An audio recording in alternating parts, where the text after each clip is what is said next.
Hello everyone and welcome. For anyone who doesn't know me, I've been a cosplayer for half of my life, 15 years. I'm basically a dinosaur. Now, this isn't the usual type of video that I make, but I felt compelled to make this video because of everything I've been seeing online. And I just want to make it clear, this video is not about drama. It's about drama, but it's not about creating more drama, if that makes sense. So I'm not looking to demonize or validate. I'm just trying to observe the situation and give my thoughts on it. Now, to summarize, and I may be a little bit late in making this video, so I do apologize, but to summarize, relatively recently, Sarah Spaceman, a fellow cosplayer and a fellow YouTuber, recently made a video, a convention vlog about Momocon 2025, and there were multiple topics within the video that have been subject to scrutiny online.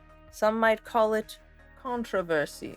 If you guys want to talk about things in the comments, I encourage you guys to do so, but please try to use the comment section in the same intent this video is meant to be in. Cosplay contest chaos. Here in her original video, Sarah opens by saying, "Panic at the signups, terrible hosts, and even an injury on stage." And here she goes more into depth about the issues of last year's Momocon that she had heard through the grapevine. Now, contest signups are absolute chaos, especially in an era before online signups. I used to camp out 4 to 5 hours before masquerade registration just to make sure I got a spot. And missing getting a spot after months and months of work on my cosplay would be devastating. And honestly, if the sign-up table had gotten moved on me, that would have been the end of me. Seriously, clean up on aisle that space between the Tim Hortons and the Couche-Tard. So with that said, a capped entry limit and vetting is a huge win. As a judge myself, 90 entries is a lot. I could only imagine upwards of 120. Absolutely wild. Now, calling people terrible hosts might not be the best way to go about it. And you know what? When I first heard her say terrible hosts, I perked up on my chair. I'm not gonna lie, guys. I perked up on my chair. Sometimes these things are said in a way to retain attention throughout a video, I understand. But I think viewers in general, of media in general, are getting pretty fed up of the whole clickbaity thing. Maybe not the best move for the general tone of the video. She also refers to herself as the internet's loudest complainer of cosplay contests. I do think that's really funny. But I would like to mention something positive here, and it's that a lot of these suggestions made to the Momocon cosplay contest were actually put into effect. It's not perfect yet by any means, but there is some change in the right direction. That makeup question. Okie dokie, so here's a pretty big source of conversation on the internet, because everybody's got a stance on this, and I understand. And of course, with that, I have a stance on it too.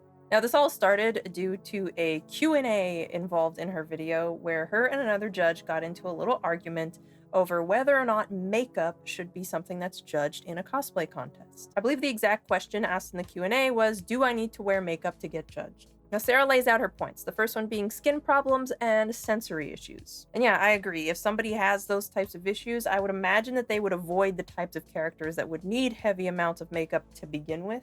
Characters that might have to have a lot of body paint or prosthetics or things like that.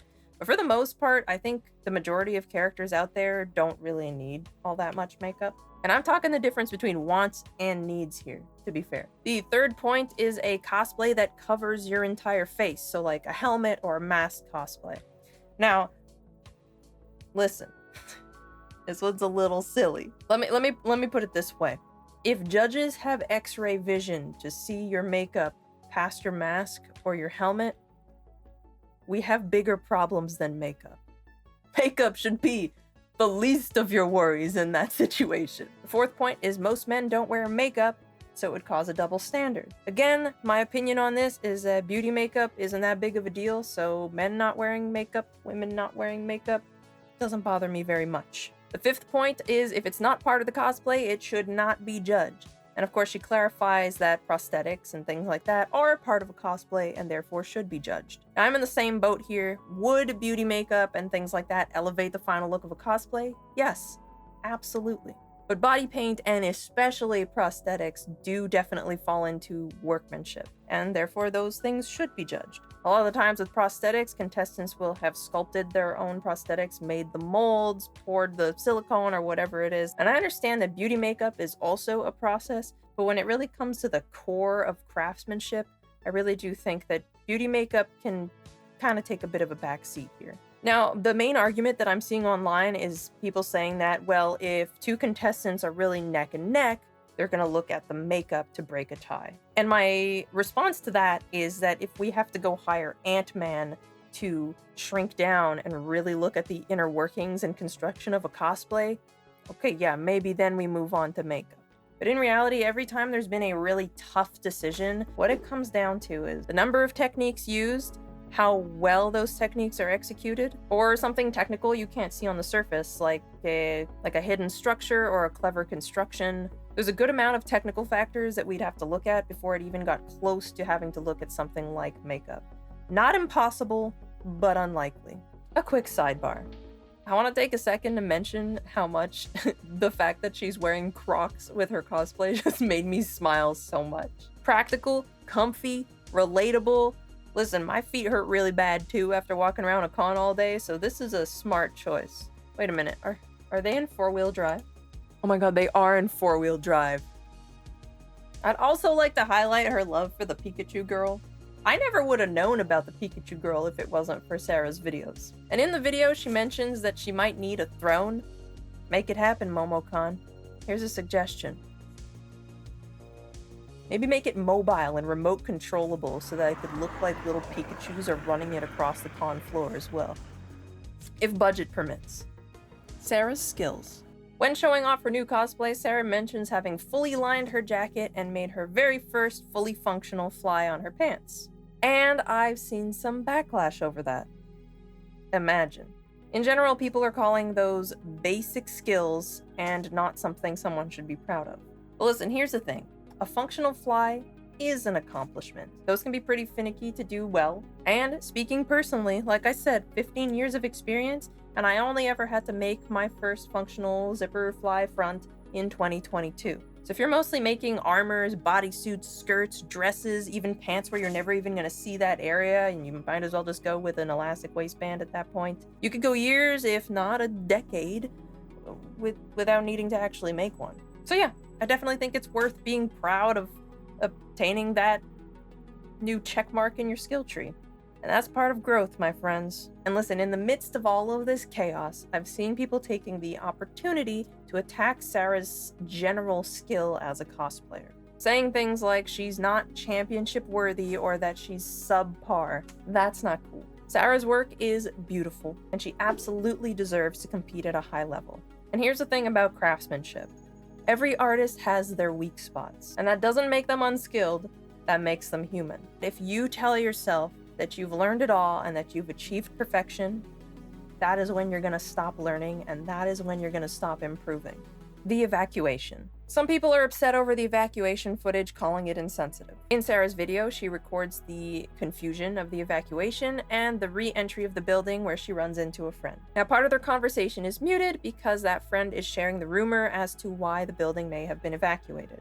Now, Sarah says that it's not her place to share, but she encourages viewers to go look it up themselves if they want to find out. So, of course, I looked it up. And how to put this, it was a mental health related emergency. The rumor, that is. So I can understand why people might be a little bit critical here. It is a very delicate, serious matter. And it is really understandable for people to be concerned about content creators profiting off of that sort of thing. Now, from what I saw, Sarah didn't make light of the situation. She only filmed the confusion, muted a conversation, and directed people away from her video to find out more. Now, what I took from the segment, just right off the rip, was, after having looked it up, of course, was how well the convention handled the situation. A fast evacuation, a calm atmosphere, and a quick return to normal. It showed a team that was on top of things, and I personally think that that's worth acknowledging. Now, I'll leave this one at that because, like I said, this is a sensitive topic. Consent and revisions.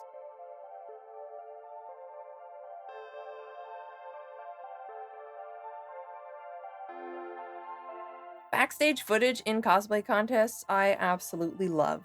And I love it because the amount of times that I have heard, "What? That won?" at the awards ceremony drives me a little bit. And it's because a lot of the times people don't understand or know what judges actually see backstage. So, Sarah, if you're watching this, once things cool down, I really, really hope you'll reconsider. Now, those of you guys saying that you'd feel pressured to consent for fear of getting a bad judge's score, A person should not be a judge if they would let that sort of bias affect their score sheet. Now, I think Sarah would benefit from a more clear, easy, structured system to get consent, because the people who do consent would be so happy to see their work featured in a video, especially those details that no one just in the hall would ever get to see or to admire. Now, the cause of this controversy, as you could probably imagine by what I've just said, I found the video in question on TikTok. I'm not going to show it here or link it here out of respect. If you guys want to go find it, it is quite easy to find. Just be respectful, guys. These things can get really stressful. A contestant ended up in the video without having received one of those little cards that Sarah gives out in order to fill out a form consenting to be featured in a video. Now, they go on to explain in full vulnerability that they have a skin condition that they are still working very hard on feeling comfortable with, along with a couple other reasons why being featured in the video made them uncomfortable. They sent an email to Sarah explaining the situation and asked that the clips in question be removed from the video. Now, Sarah responded saying that she could remove those clips out of the video and would, and it just might take a couple days for the YouTube editor to make those changes, since I guess it can be a little slow. Now, should Sarah have double and maybe triple checked those consent forms? Yes, of course. It's a really big responsibility, and mistakes here can, as you can see, it can hurt people. Now, arguments surrounding laws and terms and conditions for cons, etc. aside, Sarah responded immediately and did her best to make things right. In my opinion, the situation should have been handled privately. In the time that we're in right now, people online are tense and very reactive. And unfortunately, some viewers are on the hunt to make someone a villain. I don't like that the post went up publicly before a day had even passed, so I wouldn't really say that blame is shared equally, but I do think that there was some form of human error on both sides. And I think it might have been better for everyone if it had stayed a private, respectful conversation, instead of snowballing into the drama that we see now. This cosplay told a story. Next up, we have the "This cosplay told a story" controversy and Sarah yelling, "This is a craftsmanship contest!" From what I can tell, Sarah disagreed with picking a winner for the contest based on the cosplay telling a story. Now, I don't know exactly how that moment went on behind the scenes, but I can relate to the fire Sarah must have felt here. That heat you might feel when you hear something you so strongly disagree with, especially in a space that means so much to you. Yeah, I get it. Cosplay contests hold a very special place in my heart as well, and with that kind of passion comes expectations and strong opinions. Here's how I handle it. I take that fire and I push it aside so I can think. I take a mental breath and I ask myself, okay, how can I make this a conversation, not a confrontation? I'd first start by asking my fellow judge, what do you mean by story? Because hey, I might be the one misunderstanding here. Now, if by story, they mean the contestant made choices based on world building, like using linen or linen-like textures to reflect a hot climate, or using hand-sewed details because their character might exist in a pre-industrial type timeline, then yeah, I think that absolutely does tie into craftsmanship. Same goes for thoughtful aging and weathering that reflects where the character might be landed in their journey as well. To me, that type of tells a story is important. But if we're talking story as in TV show The Voice style confessionals, like, oh, they had a really touching background, then yeah, that's not really workmanship related. So if it is the latter, I might try to redirect without shutting down that person's excitement. Something like, oh yeah, that contestant's story was really cute. It made me smile too. Maybe we should bust out the build books again, see if there's something that we missed that'll help us decide. And hey, you should make this your Judge's Choice Award. Now, one of the things people didn't like in this segment is that Sarah was supposed to just be a sewing judge because they had them separated fabrication judges and sewing judge. And they say that she had no business commenting on this decision because it was a fabrication choice. Now, I disagree with this because I think that a judge should be well-rounded and be able to assess a wide range of skills. Now, I'm personally not a leather worker, but I've had friends over the years who are professional leather workers, and I've soaked up a lot of information listening and watching them at their craft. And all of that information that I've soaked up, I can apply to my judging. But in general, I've touched most of the things that I'll be seeing in the prejudging rooms. Now, as for the criticisms about Sarah picking her judge's choice based on fandom bias, but had complaints about the "it told a story" thing, Judge's Choice Awards are meant to be personal, and they don't count towards final placements. They're fun, they're selfish, they're emotional, which is exactly why I would suggest that to my fellow judge in that moment. It's kind of a way to honor someone who made you feel something without skewing the official results. So after all of this, according to what Sarah said in her video, the masquerade director called her the problem in that argument. And honestly, I don't think anyone should be calling anyone the problem, but I do think the whole thing could have been avoidable with a little bit more calmness and clarity on all sides. Build books. Side-ish note, I saw people talking about how Sarah says that build books should be kept below a certain amount of pages, and other people saying, no, that's not true, you need a full, complete build book. So who's right? They both are. To put it simply, masquerade-type cosplay contests with around 50 to 90 entries should only have a few pages. Unfortunately, as judges, we don't have time to review whole build books. So what you should do, I guess, instead of calling it a build book, call it a reference sheet and a things you won't be able to see sheet. Include a reference image, parts of the structure that you can't actually see by turning things over, invisible hand sewing, sneaky things, etc. But for championship style contests like the WCS or Cosplay A, yes, a complete build book is good to have, if not required by the contest's rules. So the answer is, it's situational. The MC. Now, I haven't actually seen that many comments on this, so I guess this one's coming from me. Now, Sarah mentions a person that she knows from the 2018 Momocon placements, a guy named Jesse. He comes down the ramp and gives what's described as a pep talk. Now, Sarah says he should have taken this time to get to know the cosplayers' names and how to pronounce the fandoms and character names correctly. And spoilers, he did not. Now, I don't know the guy, so I can't actually speak to his situation, but in my mind, I'm picturing this guy being thrown into an MC position without much guidance or guideline. So after recording this, I had the opportunity to ask our local MC here a few questions on the subject. His name is Logan, aka ShoulderCatCosplay, and he was actually a cosplayer before he became an MC. He and his friends actually won Best Video Game in the DragonCon Atlanta 2014 Masquerade. So I asked him what it would be like for someone to be put into the role of MC without any guidance or experience. He feels the overwhelming responsibility of navigating the task could result in two likely outcomes. 1, panic, resulting in mistakes and redirection, or 2, a sort of freeze response. So here in Canada, in the green room, each contestant goes to several different tables. They meet the sound tech to make sure that their audio is correct and not corrupted. They talk to the stage ninjas if they need any ninjas on stage to help them with anything. They visit the photographer, the judges, and the MC. The MC will read you your title, your script, the name of your source and character, and your name. For example, our Fallout entry. Entry number 69 in the Master Division. The best bait there is. Don't you just hate it when you lose your severed head in a poison river? Cue skit. That was entry 69 in the Master Division. Source, the Fallout series. Costumes made and presented by Siren Song and StaticTides. Of course, in our masquerades, we don't really have the character names. Also, I feel like my version of an MC mimics wrestling a little bit. Let's hear it from the guy himself. Very straightforward. This is what I see, by the way, on my sheets. If you've ever wondered kind of what my sheets look like, this is a very bare bones setup of it. And yeah, I'm going to read through this as how I would present out there. Entry number X in the Master Division. The best bait there is. Don't you just hate it when you lose your severed head in a poison river? They go out, they present, they leave. Crowd roars, and then go, that was entry X in the Master Division. Source, Fallout series. Made and presented by Siren Song and StaticTides.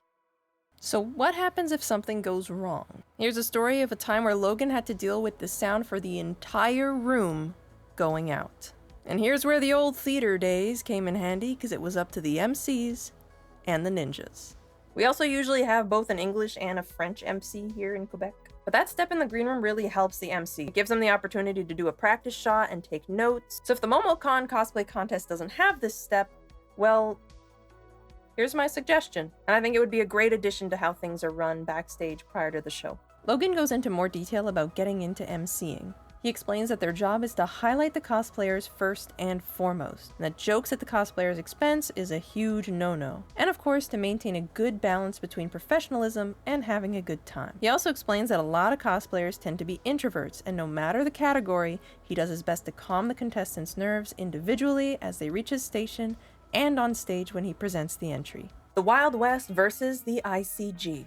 So Sarah mentions that cosplay contests can be like the Wild West. And that really made me laugh because that's something I hear about US contests a lot. So, USA, if you're listening. Here in Canada and in other countries, we use a guideline written up by the ICG, the International Costumers Guild. On this website, you'll find all kinds of PDFs outlining judging standards, prizes, rules, category breakdowns, guides for masquerade directors, you name it. It's basically a standardized framework for how masquerades should be run, and I think you guys should check it out. Our masquerades here are wonderful. They're similar, if not identical, so the process is familiar and there's no surprises. And of course, it's a system that's been tested for years, so it's been tweaked and improved upon, and I truly believe it would save a ton of headache, especially for people like Sarah and I who are very passionate about cosplay contests. Maybe I'll do a video one day about how masquerades are run here, just a general rundown. A word to Sarah and final thoughts. So it seems like Sarah may have been put through the ringer here at this Momocon, and she even says there are things she won't talk about.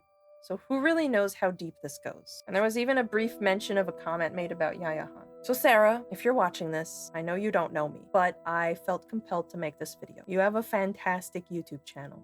It has something for everyone. You're smart, you're passionate about cosplay, contests and cons, and I can relate to that.